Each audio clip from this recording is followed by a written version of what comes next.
Ahava blessings. Happy 2026. We made it out of a very stressful and intense and deeply healing 2025. 2025 was a number 9 year, and we are now going into a number 10, a number 1 year. So let's get into the energies of this new cycle that we are going into. For those that don't know me, my name is Aria. I am an ordained Magdalene priestess, a Reiki master, energy and sound alchemist. And in this video, we're going to talk about a little bit about the energies of this 2026 in Kabbalistic astrology. Kabbalistic astrology is a different, and Kabbalistic numerology has a different take than traditional Western methods of astrology and numerology. This lunation is happening at 10 degrees of Capricorn. We are in the portal of the full moon in Cancer. The full moon is opposing the sun that is in Capricorn, and it is happening at 13 degrees on the 3rd. Let's dive into the mysticism behind this new year. New years are a time for new beginnings, for closing off cycles, beginning new ones, and for deep introspection. The time between the 25th of December, when the sun pauses and then is reborn and begins to herald the beginning of spring, when the days get longer, has its culmination on the Feast of the Epiphany, which is on the 6th of January. And this cycle, in many traditions, feels like it's a standing still of time. We feel like we are in a portal of infiniteness. And this is exactly the energy that we're working with as we're going into this new year of 2026. 2026 has the energy of a 10, which has the energy of 0 and of 1. The 10 is the Malchuta. It is the union of heaven and earth. Has the energy of the 1, which is the energy of the crown chakra, of the Heter, the topmost Sephirot on the tree of life. And it has the energy of the 0. And I want to focus on the energy of the 0. The 0 is the cosmic womb, the infinite void of creation. It is pre-creation. It is the infinite nothing in which everything is contained. All of creation is in its primordial essence. It is in that space where it has not been birthed into being yet. When it goes into the 1, it is about oneness. It is about union of all of creation that it takes to manifest into the physical world. And then we get to the 10, which is the union of heaven and earth. The primary energies for this cycle, it's a new beginning.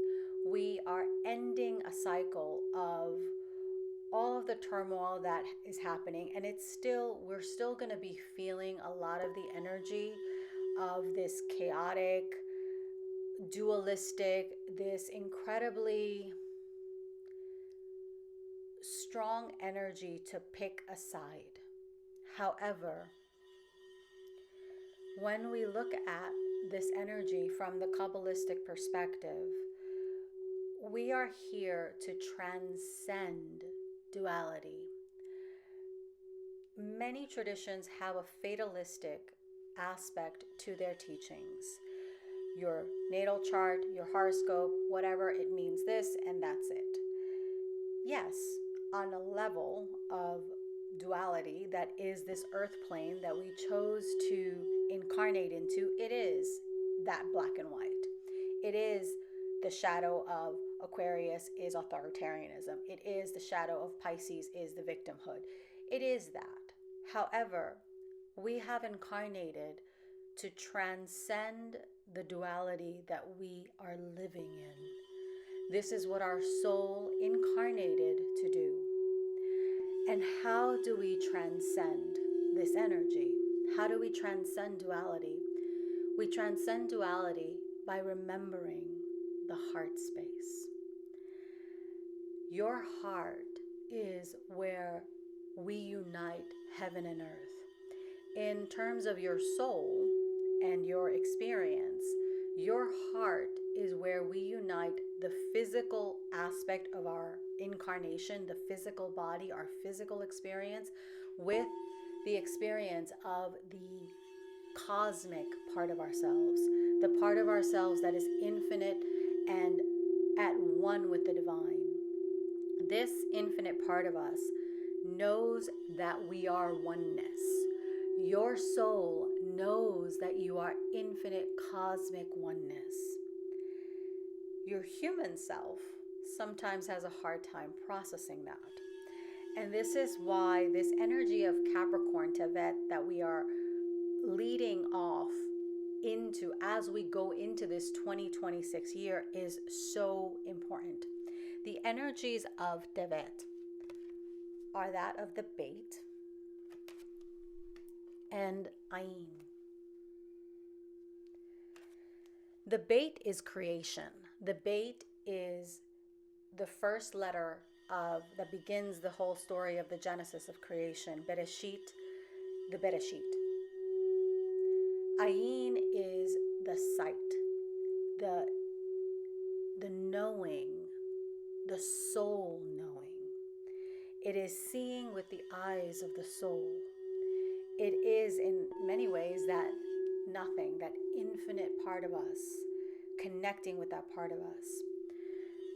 As we're going into 2026, we've been called to clear away the space, to clear away the illusions, Ayin, to clear away the guilt, the shame, the fear, the loss, the resentment, the judgment, and to understand that everything we experience emotionally is there to guide us into what needs healing and what needs purification. And as we heal and purify, we elevate those emotions. It is way past time that we take full responsibility for every part of ourselves. There is a lot of spiritual bypassing happening in the world.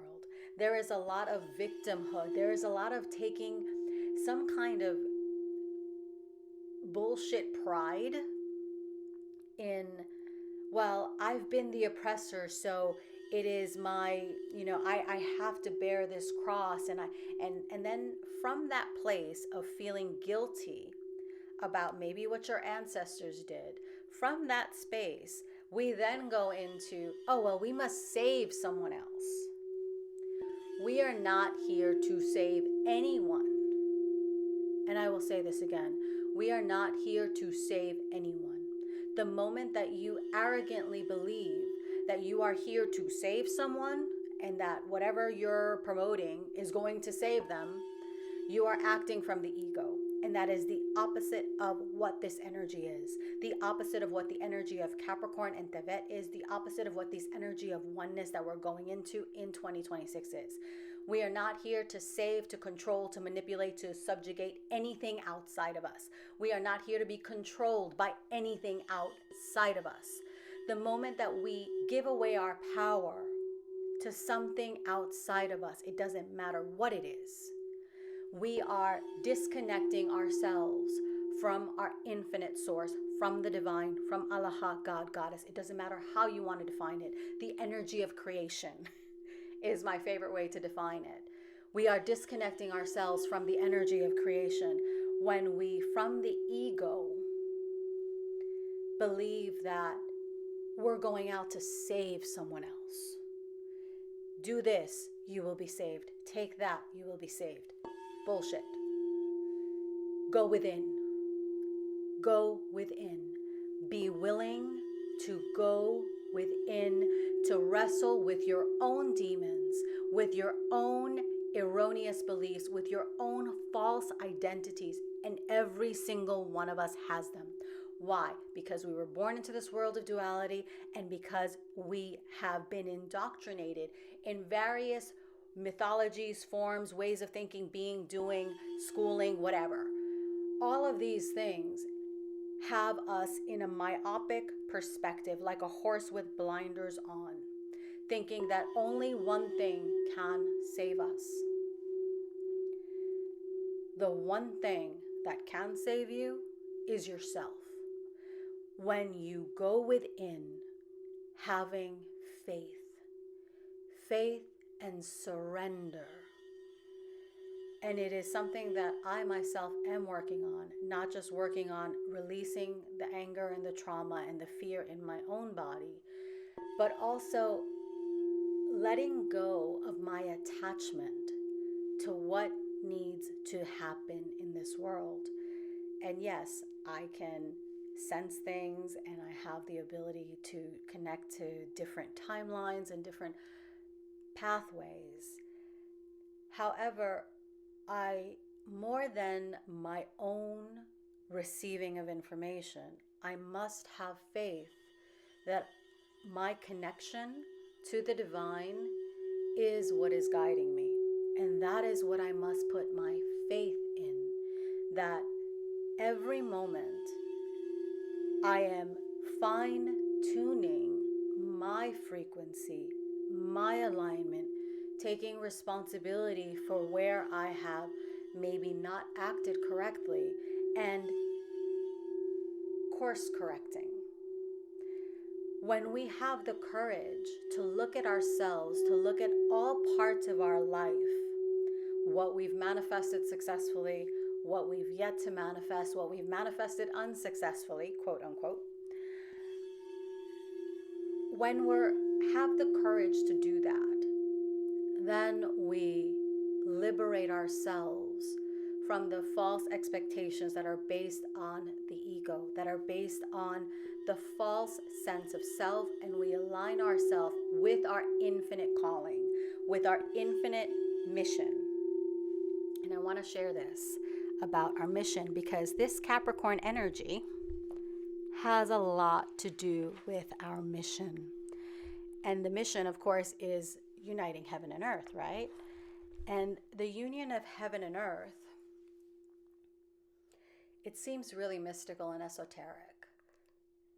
And the union of heaven and earth is understanding that you are not just this body. You are not just your human experience. Your self is infinite and infinitely connected to the divine, to source, to God, goddess. And our mission is to heal and to awaken to our soul, to find that true and authentic expression of your soul, to embody that light, that energy that you are. Many times we get trapped into thinking that we have to look a certain way, be a certain way, act a certain way, whatever. We get trapped into these confines, these constructs that are not us. And if we're unaware, we go years without even recognizing that, oh shit, I have to do something different. And when we are trapped in viewing the world as black or white, as this side is good, this side is bad, this is what we're doing. We're feeding the ego. We are feeding that L energy, that demon, Lilith, that seeks to control, manipulate, obfuscate, and dominate humanity.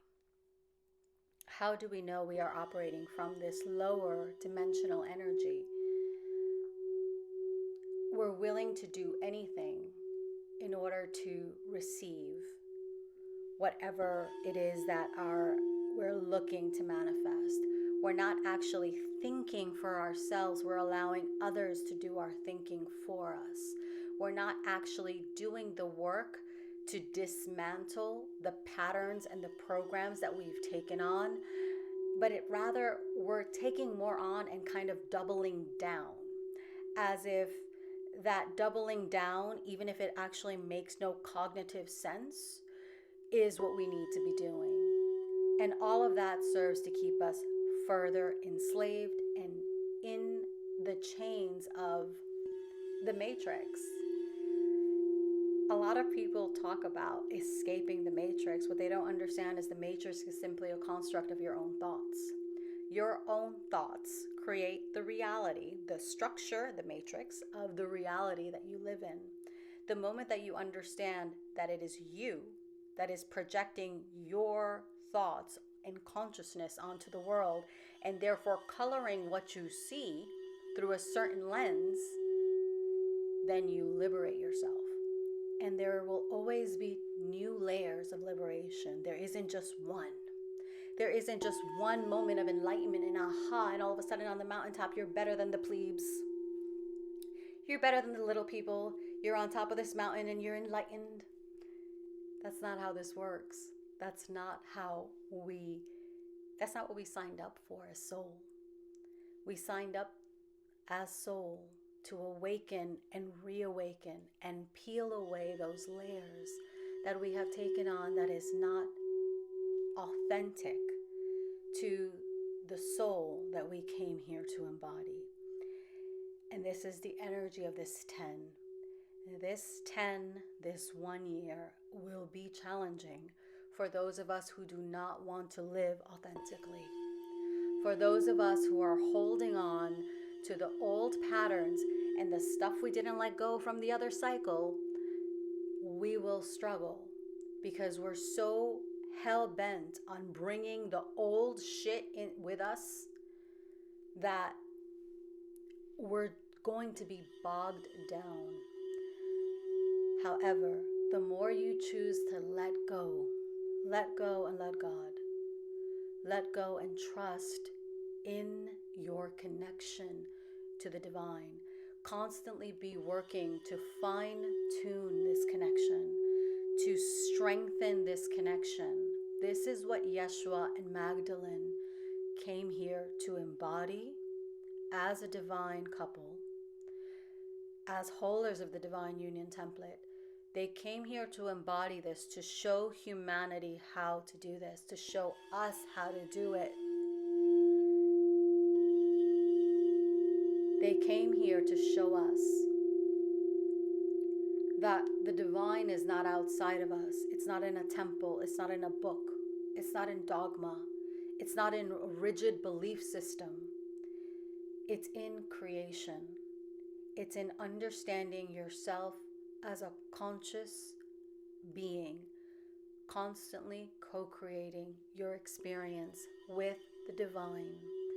And the divine is all around us. The divine is nature. It is the wind. It is the trees. It is the earth. It is the sky. It is the cosmos. The divine breathes through us. The divine speaks through all of creation if we slow down enough to listen. Listen. Allow yourself to be in stillness, to receive, and do not be afraid of what you receive. Do not be afraid to let go of the layers and the false, and particularly the guilt. The guilt we carry, the resentment, the heartache, the heaviness we carry. Don't be afraid to let it go. It's time to let it go. It's time to step into a new phase of being. And I know that gets played out because every year it's a new me, new you, new us. No. From a fundamental energetic perspective, this year is a turning point. It is a new version of you if you have the courage to go into it absolutely naked. As clear and as naked as you can be, completely sloughed off of the dead skin and the dead weight. This year was the year of the snake. In February, we're going into the year of the fire horse. We are sloughing off the final layers of that old skin that was tight, that was restrictive, that was constrictive, that doesn't serve us any longer. This is the 9. This is the snake year. We are letting it go so we can embrace our light, our oneness, and embody it so much that it's not about what we are saying to people. Our energy speaks to them.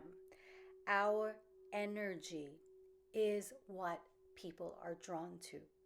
It's not what you look like. It's not who you think you are or how you speak, although some people are better speakers than others. It's not that. It's the heart and the energy behind what you are saying. That is what moves people to light their own way, to ignite that huba, that sacred flame of desire within them. This is what Yeshua and Mary Magdalene did. They lit the fire within us so we may clear ourselves, initiate ourselves into a new way of being and a new way of doing, and a new operating system gets installed in our field, and we move from there. This is this energy of this 2026. I go in far more detail on my podcast episode, which is coming out tomorrow. So I do highly encourage you to take a listen to that, as well as to the full sound activation for that. It is a very powerful year. It's a powerful year for manifestation. It is a powerful year for cementing and creating the structures that we need. And the structures that we need cannot be leaning upon or constructed upon a faulty foundation.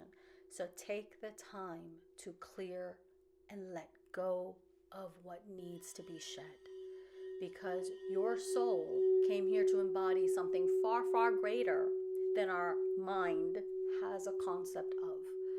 So allow your soul to guide you. Take this time to unite with your soul, to connect with the divine, to really allow yourself to receive and to fine-tune and strengthen that alignment.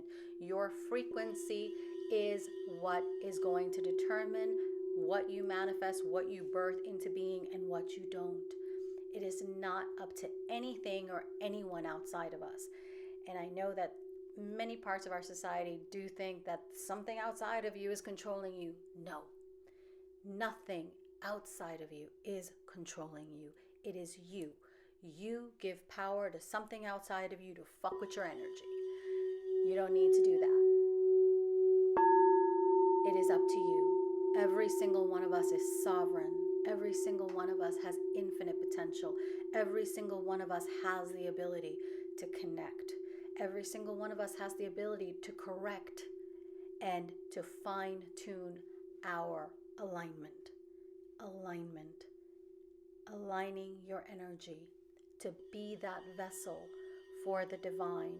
That is this 1 year, this 10 year, that is 2026.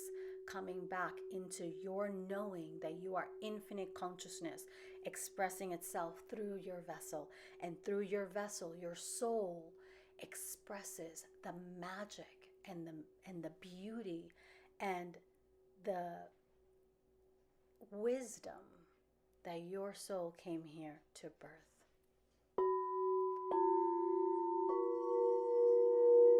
So let's take a deep breath.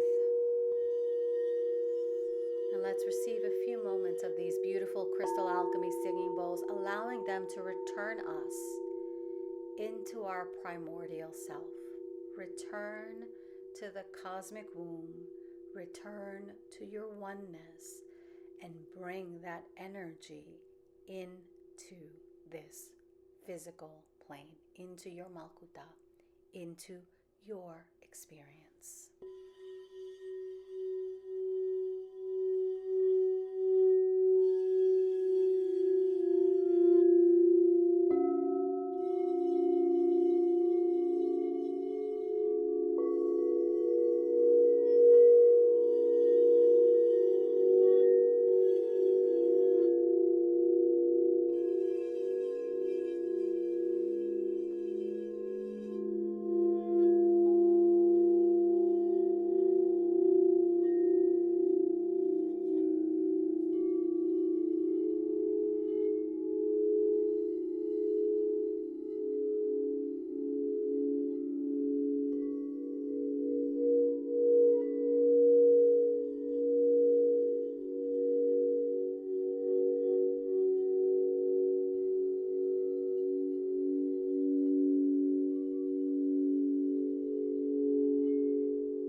Have a blessed 2026.